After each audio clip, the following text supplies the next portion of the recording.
Welcome to the Encore Audio Archives YouTube channel. I'm Taper Dave, and this is my channel. I've uploaded hundreds of talks here that I've recorded at meetings in West LA, and I've also recorded conventions starting in 2013. I've got a bunch of those up. And Walt and Mary Murray, the original owners of Encore Audio Archives, started the company in the 80s, and Walt recorded Joe and Charlie's and a bunch of stuff down in Vista, California. My sobriety date is June 20th of 1994.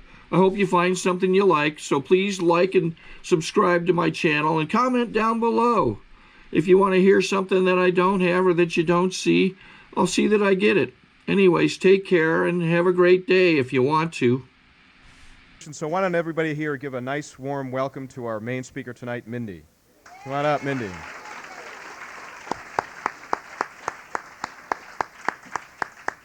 Hi. I'm Mindy. I'm an alcoholic. I want to thank Donna for asking me, Joanne for getting me here. We made a riot, a laugh, a riot. It was very exciting. It's already been a great meeting for me. Oh, God, I'm so touched lately. I really am. I'm so touched by recovery. It's so amazing. I mean, we're all sitting here. We're sober. We're going to live today. You know, chances are we won't throw up on ourselves on the way home, and I won't be vicious or violent, and, you know, I'll remember where I was. Joanne will remember where the car is. You know, it's amazing. If you stop drinking, your life gets better right away. You know, you notice that? Well, I hope so. And if you're new, you will, that all of a sudden, you know, you start to have a life. You start to show up and go to work. You know, wasn't that amazing, that concept right there? You know, like if you want money in your pocket, go get some, you know, go to work, you know. And it's called work because it's work. I kept thinking everything should be fun. You know, I'm sober now. It should be like getting high. You know, life should be like getting high. And it wasn't that way for normal people. Why should it be that way for me? You know, work is work. Showing up is sometimes really just showing up. You know, but the great thing is that once I get there, anything can happen. You know, I'll tell you a little bit about what it used to be like. I don't know what I'll do. You know, I mean, but hopefully I'll mention alcohol somewhere in there. Alcohol. There, I just did it. Okay. If you're an alcoholic, this is a killer disease. That's the other thing that I find so moving is we're not dead. Right there. See, I don't have to do much. All I have to say is, you know what? I'm an alcoholic. I was dying from this disease. Today I'm living. Sober. I'm living because of you. I have a life. I get to walk in the world and make choices. You know? Every day as an alcoholic, my biggest choice is live or die. You know? And in the beginning, that was a big decision. Shall I kill myself or shall I go to a meeting? You know, which way shall I go? You know, it was like I wasn't really pulled that much in the sober direction, you know, because you have to understand, for an alcoholic who's been drinking all her life, sobriety didn't seem that appealing. You know, you say to an alcoholic, you can put down the drink and then you can have sobriety and serenity. It's like, man, who cares? You know, you can't sell that. I mean, you can't give that away. And actually, you are giving it away, aren't you? So in the beginning, you had to kind of make that choice for me. You know, because I had this disease that was talking to me all the time. And anytime anything would happen, my disease will say, drink and die. Whatever it is, it doesn't matter. You know, I remember I was 3 years sober in a phone booth, devastated over some person, place, or thing it was worth dying for. I don't remember now what it was, but at the time, it was definitely worth dying for. My disease, because it was not my disease saw a half-drunk bottle of Heineken on the bottom, you know, of the phone booth with cigarette butts floating in it. You know, it was green. It was the good Heineken, the green Heineken. They were all good, weren't they? I loved them all, everything. Loved all that stuff. Anyway, my disease said, drink around the cigarette butts, you know? And that's the nature of my disease. I was once in a meeting, and a guy was speaking before me, and then I think I had 8 years at the time. I have 16. Thank you, God, in AA. And this guy was speaking, and he was talking about snorting gasoline. And even though I was the main speaker, my first thought was, I missed that. My mind just, it's like this horrible computer. Like when a computer glitches and will not get off that, bad command, bad command. I don't know much about computers, but occasionally all you get is bad command, give bad command. And it's like my mind was stuck on that gasoline thing, and I'm thinking, okay, if AA doesn't work, mind you, it's already worked greatly, in my life. My life has been greatly changed because of it, but just in case AA stops to work at any moment, on a bad day, it's not working. Anyway, my disease has logged away the information, and I'm thinking, gasoline, okay. I leave AA and I go right to the parking lot, There are many cars. LA is known for cars. There are gas tanks, all those cars. Just get to your tank. I could get really high. Oh, my God, So anyway, I have a very active disease, but I bring that disease to you. I remember when I was 5 years sober, my disease said I wasn't really an alcoholic, that what I was intense. And I had just been a bit intense, but had mellowed out greatly by 5 years. I don't know what happened, because now I think I've reverted back to intense. The truth is I didn't mellow out at all, but I just kind of cleaned up and got better. But my disease said, you're not an alcoholic. You were just a bit out there, and you made a lot of noise. And now you could go out in life and social drink. I mean, you just never tried. Of course I never tried, because I was an alcoholic. It never occurred to me to social drink. I was incapable of social drinking. Why would I think that it would be any different? When I think of drinking, I don't think of a drink. I think of 1,000, and then some drugs to chase it. Now, I am one of those alcoholics who, you know what? Yeah, I did drugs. I did anything you had. If I could have gotten high from rubber, I'd be up here going, yes, alcohol, drugs, and rubber,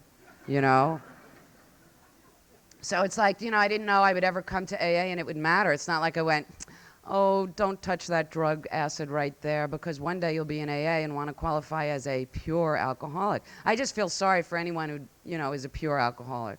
I mean, I'm an alcoholic. That's all I know. I can't go do much better than that. I'm an alcoholic. I loved alcohol. But yeah, I took anything else to mix with it. Do you want to know why? Because I wanted to get high, So it wasn't like a moral issue or anything. It wasn't like I thought it through, I don't remember thinking through anything when I was out there, When I got to AA, people said, oh, you got here so young. At the time I was, they said, you got here so young. And it's like, oh, you're so lucky. And I looked at them and I went, man, you got here so old. You are lucky. Like I really let me rush to AA and live a very long, sober life. How great is that? I wanted to like drink and come in at 90. Okay, 90, I have a week to live and you can have me. I didn't plan on being an alcoholic. I really didn't give it much thought. And the only time I remember saying, yeah, I'm an alcoholic, was at a bar when someone said, you're like drinking like an alcoholic. And I went, okay, then get me a double, it didn't mean anything to me. My first pills were chewables, baby aspirins, around 7, 8. Anything chewable, I popped. Then we did some Temple wine. It was a morning drink. I think I had a personality change. I used whatever I could. Then I heard about glue. We didn't have good glue. We just had like Duco and Elmer's and LePage, so I did that. And I didn't do it right. I had to come to AA, when it was too late and find out how you actually do glue, There's a lot to learn. Anyway, but I tried. The point is that I tried as an alcoholic would. And my first major drunk was at 15 at a family party in the morning on an empty stomach. I had 7 screwdrivers, a couple of whiskey sours, a couple of cream de mints, and some wine. And it was excellent. And before I was violently ill, I felt beautiful, powerful, and in control. And I loved that feeling. It was my entitlement. I used to say, like, I don't know, I'll say it right now. So my family, I come from a big alcoholic family, and it's like I felt our family crest should have been like, a bottle, shot glass, you know, heroin, you know, anything. I mean, all those things should be our family crest. It was my right to drink. You know, it was like my birthright. And I got so drunk, they asked me to leave the party. And I remember crying and saying, oh, God, I'll never, I was really drunk. I said, oh, God, I'll never, ever, ever do that again. Please let me feel better. And as soon as I felt better, I smiled and planned my next drunk. And I just kept thinking, I got to get it right. That's all. I just got to somehow. I spent my whole drinking trying to get it right. So, you know, it's funny. I kept feeling like I was a chemist out there. You know, I remember many times, my favorite combination was Scotch and Downs. And I remember many times just, I'm a chemist. You know, and the truth is, you're a moron. You're not a chemist. You don't even know what you're doing, and you're lucky you're not dead. And, but I drank and drank and drank and drugged and died. And my favorite game was looking for Son of Sam in New York, where I'm from. We'd roam around and be in alleyways and go, are you Son of Sam? Are you Son of Sam? And I really didn't. I used to just be a weekend drinker. You know, when I was a young adult, I was a weekend drinker. And I tell you something, how I wound up on Scotch is I just got so sick of vodka. I mean, I got sick on vodka. I got so sick on all sorts of whiskeys that by the time I hit Scotch, which I hadn't gotten sick on yet, do you know what I mean? My level, my alcoholism and everything worked out just fine, and I could keep it down, and I liked it, you know? And I remember when I came into AA and they said the first drink gets you drunk, I thought, no, no, no. You know, it was not, if the first got me drunk, I wouldn't have needed the second or the third or the fourth or the seventh, which is the one I think that made me vicious and violent. You know, the first drink didn't do anything. And then it took some time, and then I realized you meant, oh, I see, you meant if I have the first drink, that's the one that gets me drunk because I do pick up the second. You know, we don't care technically which drink gets you drunk, you know. It's that once I pick up the drink, then alcohol keeps me drinking. Alcohol made every decision for me. I didn't know it at the time. I, like most alcoholics, felt very powerful. Do you know? I felt powerful when I drank. And I loved that feeling. Do you know? And alcohol would do anything to me. Alcohol picked my boyfriends. Or when I dumped them, the next table I would join. I mean, I remember one night dumping my boyfriend. I don't know, he bored me at 2 a.m. in the morning. You know, I can't imagine how many people I bored prior to 2 a.m., but anyway. He and all my friends wanted to go home, and I thought, well, I hate them all, you know, at that point. And I was very drunk, and I don't know, he was giving me a headache, you know, not the 8 drinks I had prior, and God knows what else. But so I joined another table of psychotic people who found me interesting and bought me a drink, and so I loved them. And it was that easy. And but I remember that particular night, so they all left, and then I guess the table weirded me out somehow. So there I was, and I didn't know where I was. This was in Boston, and I didn't know how to get home. I mean, I just didn't remember where I lived. And all I knew is there was snow everywhere, and there was. And I remember walking and falling, all by myself, walking and falling. And then I found an all-night store, so I bought some candy for sustenance, you know, to just keep me upright, you know. Now I'm gonna sober up, you know, so I can find out where I live. But anyway, I don't know how long I walked. I don't know, you know, but there I am dropping candy wrappers in the snow and walking and falling. And I guess I got home, you know? I guess I did. Grace of God, you know? I had this thought. I said, you know, why me? Why am I sober? So many other people, you know, why are they not? Why, you know? I remember when I was in detox in New York City, the AAs, and I disliked them intensely, came up to the floor and, you know, they were so serious, you know, this is your life and death and a killer disease. And I was like, oh, man, you know, please, you're bumming me out. But anyway, you guys are so intense. It's not that deep. Anyway, but it was, and they were right. But anyway, but I remember there were 15 of us, and they said 1 out of the 15 of you will get sober and stay sober in Alcoholics Anonymous. And so we all just kind of, you know, looked, I mean, to see which one that was going to be, you know. And nobody looked at me. I will assure you, no one looked at me. But I'm it. Pretty much, I can bet you, I'm it. So why did it work for me? You know, what's so good about me? You know, why didn't I die? Clearly I was dying. I'm pretty serious you know, I was dying, as we all were. Because, you know what? Unless you're dying, you don't come here. You don't even consider here. because this is the last place we want to come, is the place where there's no alcohol. You know, that's my feeling. You know, when I walked in, anyway, they said one of us out of the 15, and I'm the one, for sure. And I was dying out there, and Alcoholics Anonymous turned my life around. And, you know, it's like, why? I started to say, why me instead of others? And this is what I realized is, I got here before I died. That's all. Some people die before they get here. It's very simple. You know, some people get here and leave and come back. And some people get here, leave, come back, go back out, and die. It's just, it's this idea that if you're here, you got here before you died, but you were going to die. I mean, if you're an alcoholic, you're going to die from this disease or sober up. And I finally realized why we're all so grateful, because we picked the right thing. We picked the AA thing, you know, which is only a hard decision for an alcoholic. Like, do I want to live? Sorry to interrupt your viewing. Taper Dave here. Just wanted to take a second to ask you to like and subscribe to my channel. Let me know if you like what you're listening. I've got some very good talks here, and this one's a great one. Just curious, do you think this is better than Zoom? Tell me what you think. Or do I want jail time, insanity, wet brain death? Or AA? Only an alcoholic has to go, what? Do that again. What? Which way? You know, I feel ambivalent. I'm not sure. You're offering me life or death for certain. Don't know. How big of a life are we talking? And that's the other thing. I don't know about you, but I came to AA and I thought, okay, I'm sober now. Gimme.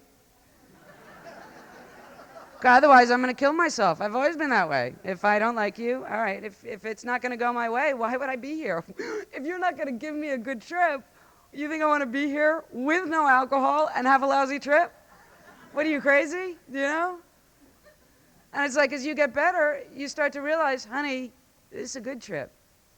It's a good trip, because what happens is you have 12 steps and 12 traditions to help you to be grateful and to realize what a miracle your life is and how wonderful and joyous it is all around you and in you. A lot of times speakers get up and I hear them say, yeah, I'm 16 years sober. I have this, I have that, I have this, I have that. I got all that and more. Thank you, AA. And I'm thinking, as the guy in the back is, who doesn't have any of that, well, what step is that? Is that like the acquisition step? And no one told me about the acquisitions? Like you could the merchandising step, you know? Because I know a lot of people better than me, and myself included. I haven't gotten everything I wanted, but I've gotten things I didn't even know to want. You know? How about life? How about, first of all, I was going to be dead for sure. How about I've already lived way longer than I planned?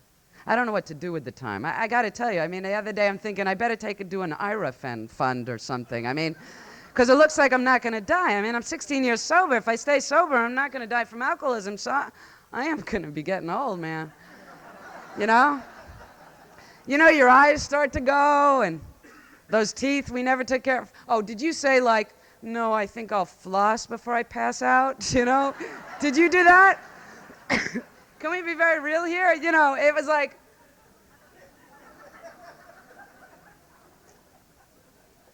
you know, no, let me floss before I take that, kamikaze drink or whatever.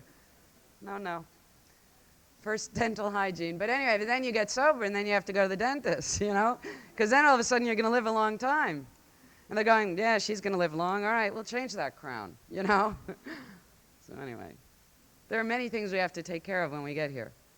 High functioning or low functioning. You know what? There's a great gap that gets missed when you're out there drinking. Because when you're out there drinking, you know, you're just not all here. You know, I missed my life. Alcohol took over my life. And whatever my life is today, I'm here. You know, I'm here for it. What do I want to tell you? Did I tell you don't pick up the first drink, you won't get drunk? Did I say that? Well, some people said no. So what is that? All right, so you just heard me say it now. All right. That's if you want to live. That's the other thing. You know, I spoke to a woman once and I said, did you ever want to do anything other than die? Did you ever have a plan, a backup plan, like I maybe want to be something other than an alcoholic? And if you have a plan, if you have, I don't know, a little glimmer that you might like to try your hand at something else, this is the way. See, it's very simple around here. This is another way to go. You know, you can die, or check this out. They're not closing the liquor stores, you know. If I don't like AA when I hit 20, okay. Gasoline, rubbing alcohol, those are my drinks. And whiteout. I heard something about whiteout once. I logged that away too. You can inhale whiteout. Now, why would I want to? There's nothing in the big book about whiteout. Did you ever, you know? And that's the alcoholic mind, logging this away. Now, if you ask me exactly where something is in the big book, I don't know, but I sure know about whiteout, don't I? You know, that's another thing I love about it, is when it comes to AA and recovery and the steps, we go, don't want to jump in. Don't, you know, I want to talk to all my friends first about that fourth step before I do it. You know, what is it? It's, you know, if you give me a drug with strychnine, and I've taken them, because, you know, I heard you get higher, but anyway, if you give me a drug cut with strychnine, I don't hesitate. You ever notice? Or if that killer guy, the guy from the mental institution in jail, is across the room with 3 days of sobriety, I'll date him. No, I'm kidding. I won't. But I won't date him, but I'll find him extremely attractive. Now, where's the hesitation that I have when it comes to working the steps or surrendering my self-will? You know? So I love the way we kind of, you know, we want to, what's your track record? What's the, you know, show me the chart on the steps. I want to see your success rate, you know, your graph. Anyway, but slowly, you know what? You become surrendered and you become willing if you choose. I want to have a great life. You know, my dreams, you know, I don't know, dreams will change. I've had things I can't appreciate, and I've had things I can. You know, I've had things happen that were beyond my wildest dreams, and I've had things happen that made me want to die. And I've walked through, you know, there's a thing that comes up in recovery if you stay sober a long time and you work your program and you're of service and you're doing all the right things, and somehow all, for me, my experience, those core feelings, something comes up that's buried deep inside, you know? And at that point, I didn't feel I could go on. And I was meeting my own dark night of the soul. And at that point, we hear about the alcoholic when they get to double numbers, blowing their brains out, getting help, or drinking again. And I chose to get help. And I've walked through that dark period. And I feel so much better. Man, I'm so glad that's over. There's nothing new that's coming up. As far as I know, I don't know. I may say, you know what, when you hit 25 years of sobriety, boy, is there a dark patch in there. But, you know, I can get through all this. There's help. There's hope. No matter what you're going through, I've never come to an AA meeting and said, I'm going through this and this, and have them go, no, you know, we cannot work the steps on that problem, and we feel you should drink. We, AA, feel that that is a big enough problem to drink and die over, you know. And we're buying. Now, that has never, ever happened. That has never happened. And in the beginning, I used to try so hard. I'd come up with all of these things to, you know, have you say that, and it never happened. Or I kept wanting operations, you know, just to get loaded. I'm going, I'd call my sponsor, I'd go, my appendix, I'm sure I have to have an operation. And she's going, oh, go to a meeting. I mean, I just wanted, you know, I just wanted the medication. You know, I wanted justifiable medication. Do you know what? There are many things. It's like if you're a heart patient, you know, and that's your number one problem. Like if you're an alcoholic, if you're a heart patient and you have a bad haircut, the thing you need to fix first would be your heart, you know. Then by all means get a good haircut. So it's the same thing. If you're an alcoholic, first you got to fix the thing that's killing you, you know, which is your alcoholism. First you have to live. And whether you want to, if you don't have a big desire, don't worry about it. That comes in time, because in the beginning your disease is talking. And then as you sober up, you get a sober voice. But in the beginning, my sponsor was my sober voice, and the people in AA were my sober voice. You know, and they really kept me sober. You know, I just followed them around and followed them around. I remember one night, just because it amuses me now this minute to tell this, I remember one night, I raised my hand and I said, I'm Mindy, I'm an alcoholic, and I can't go on, and if this is sobriety, I can't take it, and I want to die. You know, very intense. And this guy named Joe raised his hand and he said, "Mindy, I want you to live." I was so touched. I left the meeting going, Joe wants me to live. Joe was cute. No, I'm kidding. Joe was worth living for. No.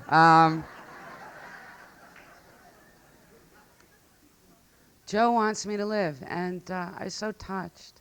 Now, I don't remember seeing him again, and I really don't remember that at all, but he wanted more for me than I wanted for myself, which is he wanted me to have life. And you give me life, and then a day at a time, you know, my life is an open page now. It's a blank page. I'm gonna have pages, you understand? Drinking and drugging, I was just dying. It was just a question of exactly which drink would kill me, or which man would kill me, or which, you know, car would kill me, or would I kill myself? It was just, you know, like ticking away. I wonder when it's gonna be. But in sobriety, I wake up and I have a new day. And if I don't like this day, if this day sucks, and I'm ungrateful and I'm not working a program and I'm, you know, whatever, I always have tomorrow to wake up and have a better day. Or another bad day. As long as I don't drink, I'm gonna get through it all. And that's the bottom line around here.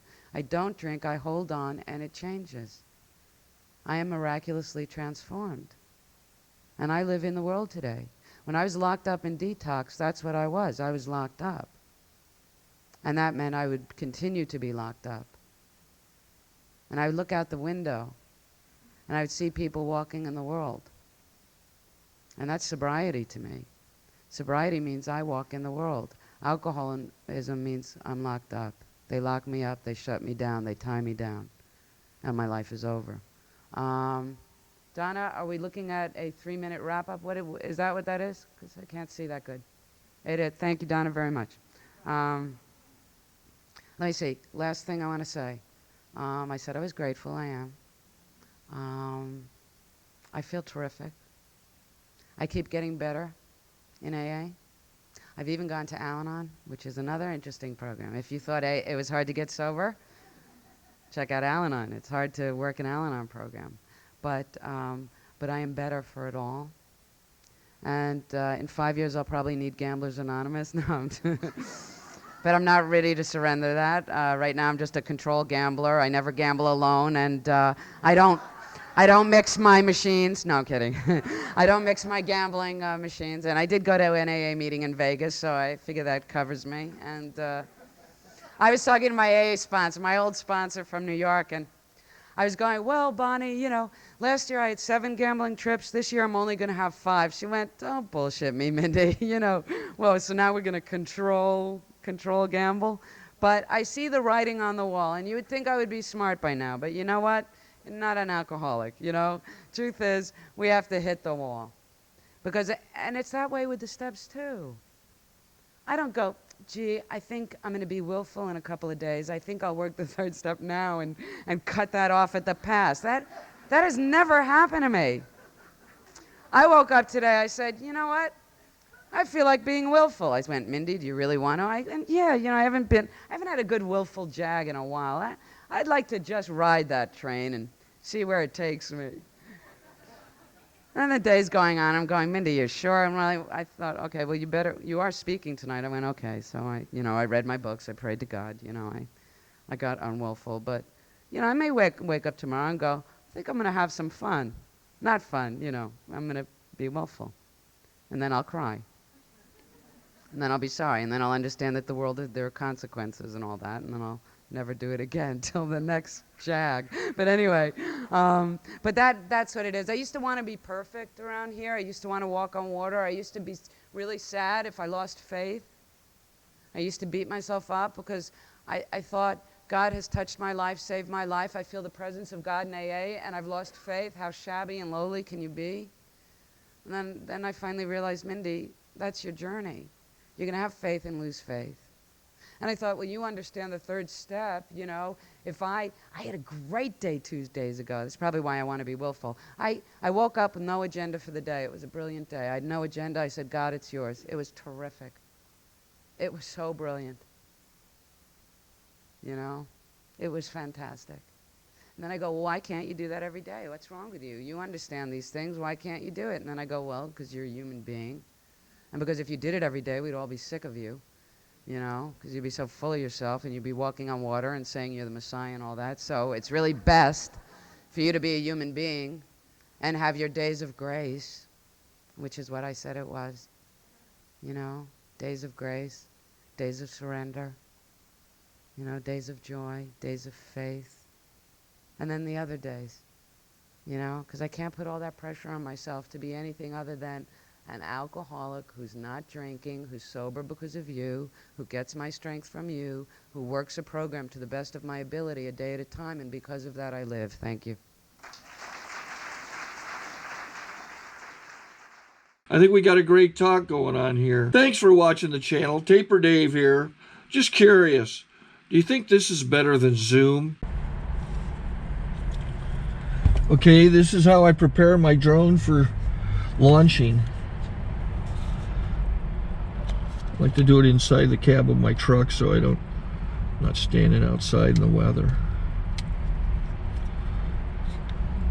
To install the joysticks for control, up and down, right and left, powered on.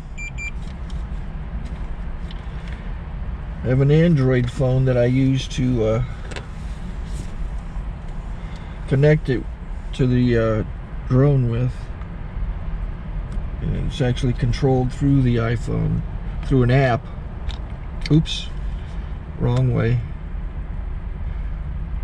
It's actually controlled through the iPhone, or through this Android phone, through the app. It's actually controlled through the Android phone, through an app, and you connect it through this short connection right here.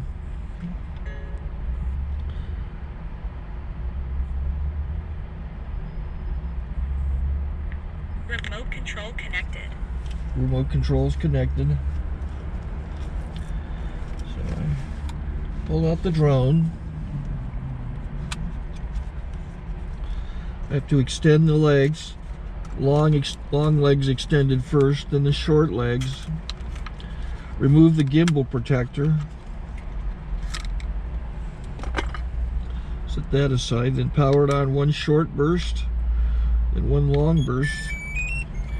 I lay it down. So I have to go to calibrate. So the drone's not connected yet. It shows you here as this drone gets disconnected, even though the remote's powered on. So the drone has to establish it's connected. So I go into the app to calibration mode. First I'll calibrate the remote controller. Start calibration. Out, in, oop, out, in, up, down, and then this little wheel is to control the gimbal. So it's calibrated. Go to gimbal calibration, start calibration, and then it calibrates the gimbal. I don't know if that shows up. The gimbal's moving all over the place. Changes, you can see it on the video. And I'm calibrated to take off. It's acquired 7 satellites at the moment. There are 26 satellites up in the sky, which it has to acquire before you can take off. So it's connected. It's got enough satellites. This is white. I can go to press this little arrow button, swipe right to take off, and it would start the motors if I slid this to the right. But I'll wait till I get outside. Don't want to do it inside.